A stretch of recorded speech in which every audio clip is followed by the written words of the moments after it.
Welcome back clean news. चलिए देखते हैं मध्य प्रदेश की 25 फटाफट बड़ी खबरों को। इससे पहले आप एमपी के किस जिले से न्यूज को देख रहे हैं हमें कमेंट बॉक्स में जरूर बताइए। साथ ही डेली अपडेट रहने के लिए चैनल को सब्सक्राइब कर बेल आइकन को दबाना बिल्कुल न भूलें। आज का लाइक एम 3000 है, उम्मीद करते हैं कि आप इसे पूरा करेंगे।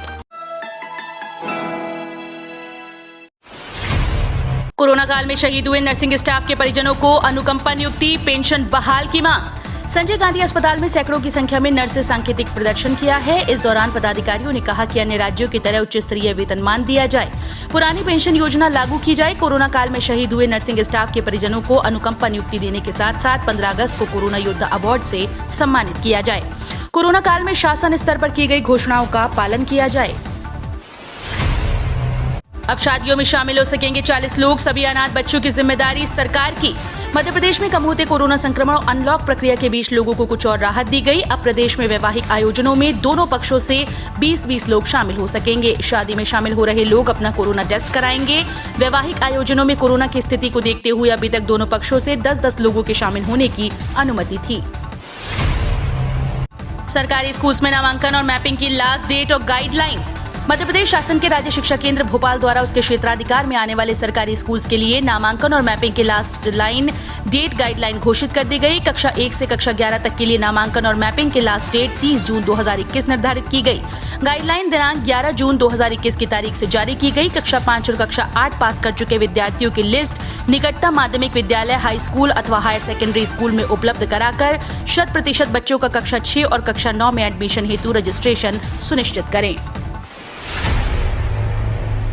रेलवे को 700 मेगाहर्ट्ज बैंड में 5 मेगाहर्ट्ज स्पेक्ट्रम का आवंटन। आत्मनिर्भर भारत मिशन को बढ़ावा देते हुए सरकार ने रेलवे को स्टेशन परिसर और रेलगाड़ियों में सार्वजनिक बचाव व सुरक्षा सेवाओं के लिए 700 मेगाहर्ट्ज फ्रीक्वेंसी बैंड में 5 मेगाहर्ट्ज स्पेक्ट्रम के आवंटन को मंजूरी दे दी। इस स्पेक्ट्रम के साथ ही भारतीय रेल ने अपने मार्ग पर LTE आधारित मोबाइल ट्रेन रेडियो संचार प्रदान करने की परिकल्पना की।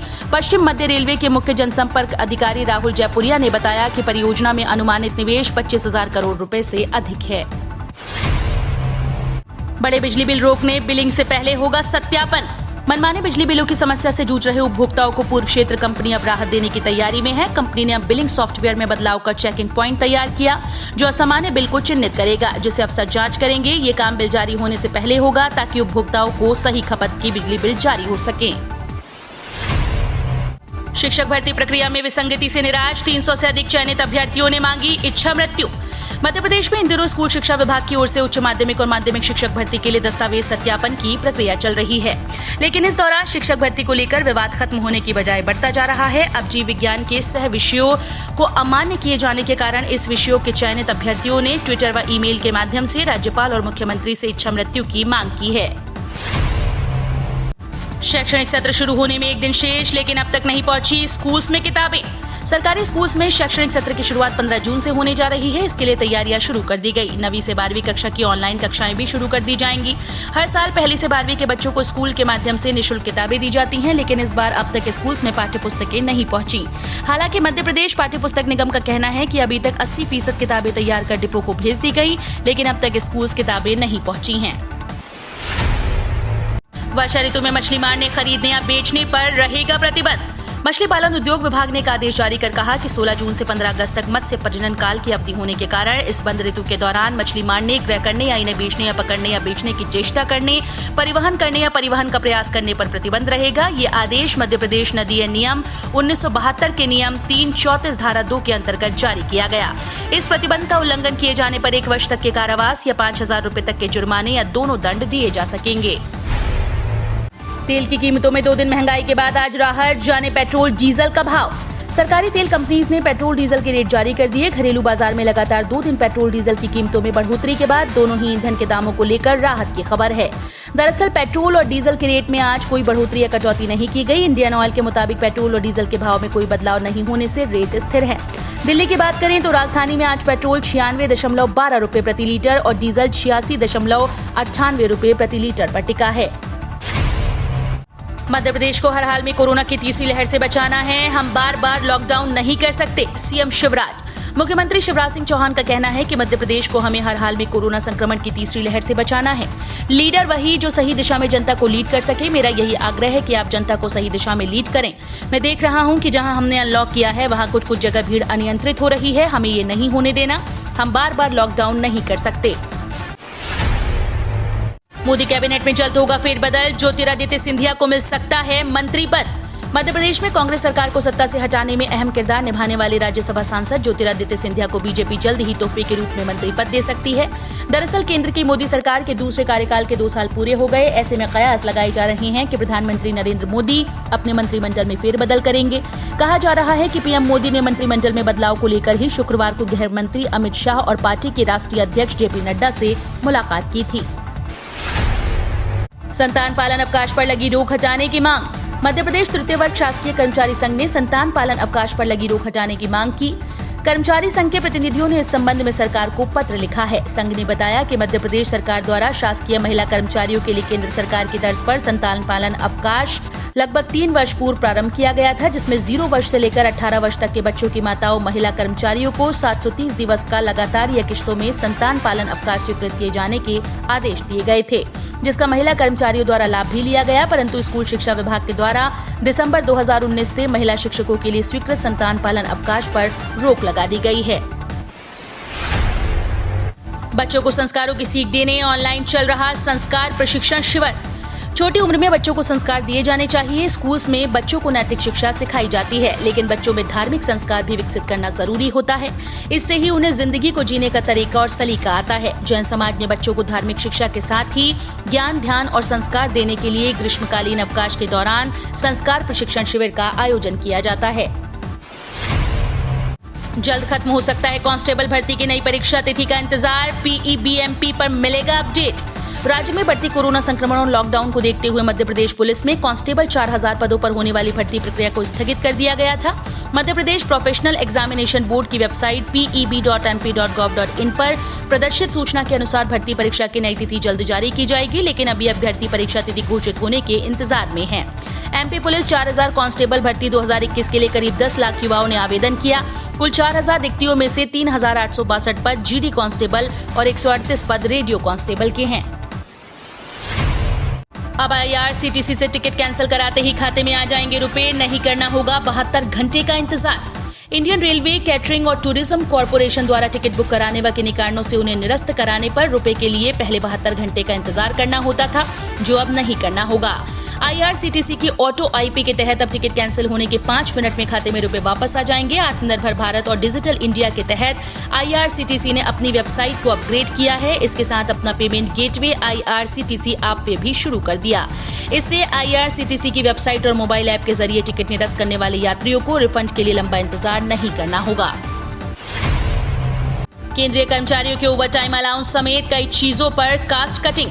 कोरोना संकट के बीच केंद्र सरकार ने केंद्रीय कर्मचारियों के ओवरटाइम अलाउंस समेत कई चीजों पर कास्ट कटिंग के निर्देश जारी कर दिए। केंद्र ने मंत्रालयों और विभागों को इस संबंध में निर्देश जारी कर कहा कि खर्च में 20% की कटौती का लक्ष्य पूरा किया जाए। इस उद्देश्य के लिए 2019-20 में खर्च को आधार माना गया है, यानी बीते साल जितना खर्च हुआ था उससे 20% कम खर्च इस साल विभागों और मंत्रालयों को करना होगा। टैक्स पेयर्स ध्यान दें, इनकम टैक्स के नए पोर्टल पर जनरेट कर सकते हैं स्टैटिक पासवर्ड। आयकर विभाग ने 7 जून 2021 को अपना नया पोर्टल लॉन्च किया। इस नए आयकर पोर्टल के कई फायदे हैं। खासकर इसका उद्देश्य आयकर रिटर्न दाखिल करना आसान और सहज बनाना है। करदाताओं के लिए ई फाइलिंग को आसान बनाने के लिए आयकर विभाग ने इस नए आयकर ई फाइलिंग पोर्टल में कई विशेषताएं जोड़ी हैं, जिसमें स्टैटिक पासवर्ड जनरेट करने की सुविधा शामिल है, जिसे दोबारा इस्तेमाल किया जा सकता है। G7 से पीएम मोदी की मांग। कोरोना से जुड़े उत्पादों की प्रॉपर्टी राइट्स पर मिले छूट। भारत ने कोविड से संबंधित प्रौद्योगिकियों पर ट्रिप्स छूट के लिए G7 समूह से समर्थन मांगा। इंग्लैंड के कार्नवेल में इस समय G7 सदस्य देशों के शीर्ष नेताओं के बीच शिखर स्तरीय बैठक चल रही है। प्रधानमंत्री ने अपने संबोधन में वैश्विक स्वास्थ्य शासन में सुधार को लेकर सामूहिक प्रयासों के लिए भारत के सहयोग की प्रतिबद्धता जताई। प्रधानमंत्री नरेंद्र मोदी, जिन्होंने G7 शिखर सम्मेलन के बिल्डिंग बैक स्ट्रॉन्गर हेल्थ नाम के पहले आउटरीच सत्र में हिस्सा लिया, ने कोरोना महामारी से ग्लोबल रिकवरी और भविष्य की महामारी को रोकने के लिए वैश्विक एकजुटता, तालमेल और नेतृत्व का आह्वान किया। इंदौर में 5000 पाकिस्तानी शरणार्थियों को भी लगाया जाएगा कोरोना का टीका। जिला प्रशासन ने इंदौर में रह रहे करीब 5000 पाकिस्तानी शरणार्थियों को भी कोरोना वायरस रोधी टीका लगाने का फैसला किया। स्वास्थ्य विभाग के एक आला अधिकारी ने रविवार को ये जानकारी दी।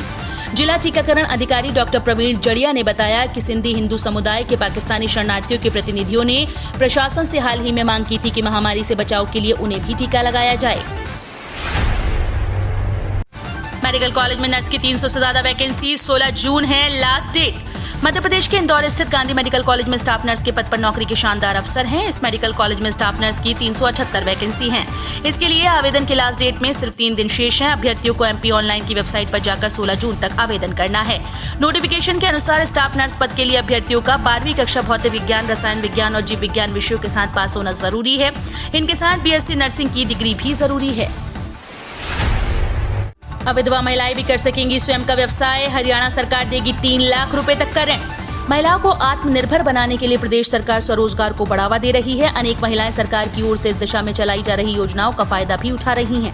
इतना ही नहीं, कुछ तो दूसरों को रोजगार तक मुहैया करा रही हैं। अब विधवा महिलाएं भी स्वरोजगार अपनाकर अपने परिवार का विकास कर सकती हैं। सरकार उनको ऋण उपलब्ध कराने में मदद भी करेगी।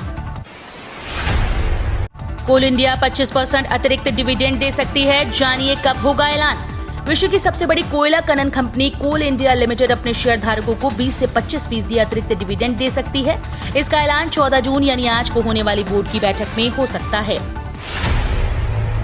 5000 mAh battery, 48 MP camera, 6 GB RAM, 128 GB storage वाले पोको M3 Pro 5G की पहली सेल 14 जून यानी आज को फ्लिपकार्ट पर मिल रहा शानदार ऑफर। पोको ने देश में 13,999 रुपए की शुरुआती कीमत वाला 5G स्मार्टफोन लॉन्च कर दिया। पोको M3 Pro में 6.5 inch full HD plus panel है। फोन में मीडियाटेक डायमेंसिटी 700 6 GB रैम व 128 GB स्टोरेज दी गई है। फोन में 18 वॉट फास्ट चार्जिंग के साथ 18 वॉट फास्ट चार्जिंग सपोर्ट मिलता है। पोको M3 Pro 5G में रियर पर ट्रिपल कैमरा सेटअप है। फोन में 2 मेगापिक्सल डेप्थ सेंसर और 2 मेगापिक्सल मैक्रो सेंटर है। हैंडसेट में फ्रंट पर 8 मेगापिक्सल सेल्फी कैमरा मौजूद है। 21 करोड़ की लागत से 3 नए हायर सेकेंडरी स्कूल और 6 पुराने स्कूल्स में 10-10 अतिरिक्त कक्ष की सुविधा। जिले में ग्रामीण अंचलों में शैक्षणिक सुविधाएं उपलब्ध कराने और पुराने संचालित स्कूल में कम पड़ रही कक्षाओं को देखते हुए अब शासन ने 3 नए उच्चतर माध्यमिक स्कूल्स के साथ 6 पुराने स्कूल्स में 10-10 अतिरिक्त कक्षाओं के निर्माण की अनुमति प्रदान की है। बताया जाता है कि शासन ने ये स्वीकृति जिले में जनजातीय कार्य विभाग के अंतर्गत प्रस्तावित योजना के तहत दी है। वहीं आज की आखिरी खबर पर बात करें कोरोना अपडेट पर, तो 49 जिलों में 10 से कम केस, संक्रमण की दर घटकर 0.4%। जानिए क्या है शहरों की स्थिति।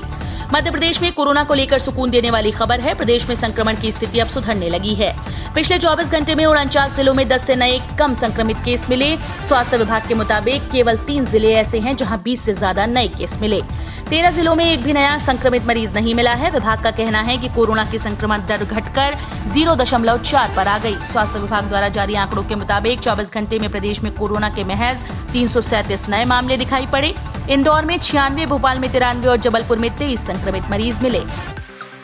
हम रोज ऐसे ही न्यूज लाते रहेंगे। आपने अभी तक क्लीन न्यूज एमपी को सब्सक्राइब नहीं किया है तो फटाफट सब्सक्राइब कर लें। साथ ही बेल आइकन को दबाना बिल्कुल ना भूलें ताकि कोई लेटेस्ट अपडेट मिस ना हो।